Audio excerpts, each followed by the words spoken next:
Hello lovely people, so I'm back with 6 tips which probably will save your life, save your time if you are submitting your PNP application or your ITA application. But before that, let me tell you, today I'm shooting this video in front of Aga Khan Museum. So I'm just taking you around a little bit for now. So let me know in the comments if you want me to go for a full video on this Aga Khan Museum, then definitely I will go for it if I see enough responses with that.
Hi, so how was the tour? If you like it, then I will go for a details tour on that. Back to our video topic today. Now, number 1.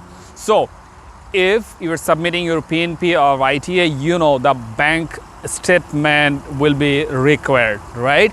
Just to show your proof of fund.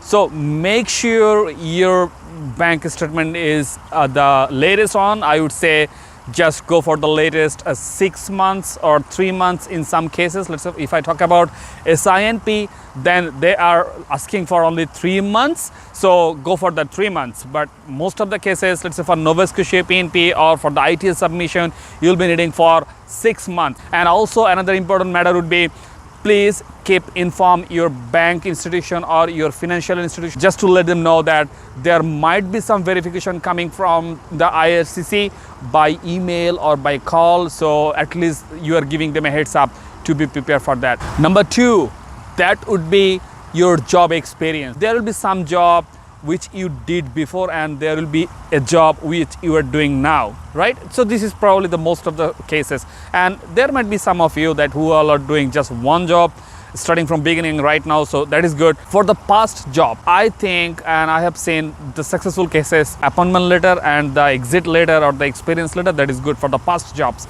But for the current jobs, please give enough document if whatever you can. Let's say starting with the offer letter or the appointment letter, then you can give your business card, you can give your promotion letters, you can give your salary increment letters. Then if there is any special achievement, if there is any special training that you went for, so give all these details, so that will boost the confidence of the immigration officer that yes, so this is a real job. The more supporting document you give, that will give more confidence in visa officer's mind. Okay, number 3. So if you guys are married and by any unfortunate event, if you are divorced, if you have adopted a child, so for these cases, please make sure you are uploading your divorce certificate or your marriage certificate.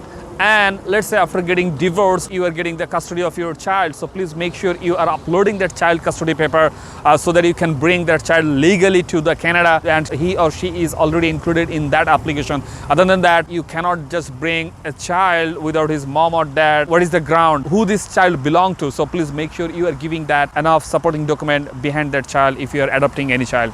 Number 4 is very important, which is letter of explanation. So a lot of us, we are not taking proper care of this letter of explanation. So please make sure if there is anything that you yourself you're thinking there might be some question regarding this, so please put up all this explanation beforehand, before the immigration officer asking you. For an example, if there is any study break, let's say after completion of your 12th grade, you had at least 5 years break before your bachelor degree, right? So you are thinking there might be some question regarding this. Please give the logical reason in the letter of explanation so that the immigration officer, he is not considering it in any negative way, rather than he is just passing it. Then for an example, there could be a case, let's say you have changed your name in any time of your life, so give the document of that. Then there could be some exceptional cases. For an example, you went to abroad for an official task, and that was under a group visa. So that means in your travel history you will have that visit, but in your passport you will not have the individual visa, because that was a group visa, right? So please collect a copy of that group visa and attach that into your letter of explanation, so that the immigration officer, he is not considering, oh my god, he is telling he traveled into that country, but the visa is not there in the passport. So to eliminate this sort of controversy, please give the proper explanation in your letter of explanation when you are submitting your PNP or submitting your ITA. Another issue I faced sometimes with some of my group members or some of my YouTube channel viewers, let's say you are paying the fees, let's say PNP submission fees or ITA submission fees, not by your credit card or visa, rather than you are taking some help from your friend or a relative or some other family members. So in that case, by not seeing the name matching, sometimes the immigration officer, they just ask for an ADR, additional document required, saying that, so what is the relationship between you and him? What you can do in your letter of explanation, you can just mention it very clearly that okay, you just took help from your friends or relative and you just paid that same amount of money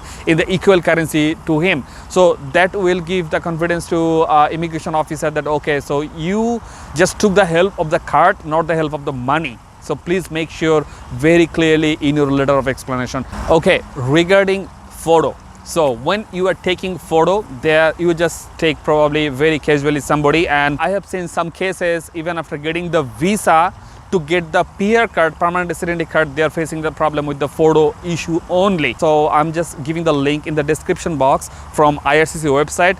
What are the factors you should be considering for the photo taking session? You should take care of those size, quantity, dress up. Even there are so many other factors they have already mentioned. So please make sure you are considering all those factors. Number 6, I bet any money, many of you are not taking care of this factor properly, and probably this is making a lot of doubts in the immigration officer's mind. Now, what is that? That is your social media profile. I'm repeating again, that is your social media profile. So let's forget about all other platforms. Tell me, are you not using at least LinkedIn and Facebook? I guess 99.99% of you are using at least these two platforms. So which is very likely that yes, immigration officers, they can go above and beyond to anywhere to get yourself verified. But if I take a well guess, and if I take the observation from so many members of our group or our YouTube channel viewers, we have seen the cases, let's say before taking any decision, so there is some ghost view in the LinkedIn profile, at least that means somebody is watching. Okay, something like that is going on. So please make sure whatever the profile you are submitting in your Express Entry profile or your PNP profile, your Facebook profile and your LinkedIn profile also saying the same thing. For an example, let me make it more clear. You are mentioning one job with this title from this time to that time in the Express Entry profile or in the PNP profile, but your LinkedIn profile or your Facebook profile says something different. So I'm not saying you're telling lie anywhere, but due to the name changing or something else changing, probably that may create some doubt in the immigration officer's mind. So please make sure your all the social media profile and the Express Entry profile and PNP profile, these are aligned. I think this is the point many of you didn't know, or many of you haven't cared about and faced some problems later on. Okay, so and I'm saying, come on, don't take it so casually. The immigration officer will not ask you, come on, your LinkedIn profile is saying this, why you're saying so. No, they will not ask about the LinkedIn profile, but definitely if they found some discrepancy, that will raise some questions in their mind and they will act accordingly. So this is it for today, my friend. Good luck with your immigration journey, and probably see some of you in Toronto or in Canada with a happy and smiling face, right? Bye-bye.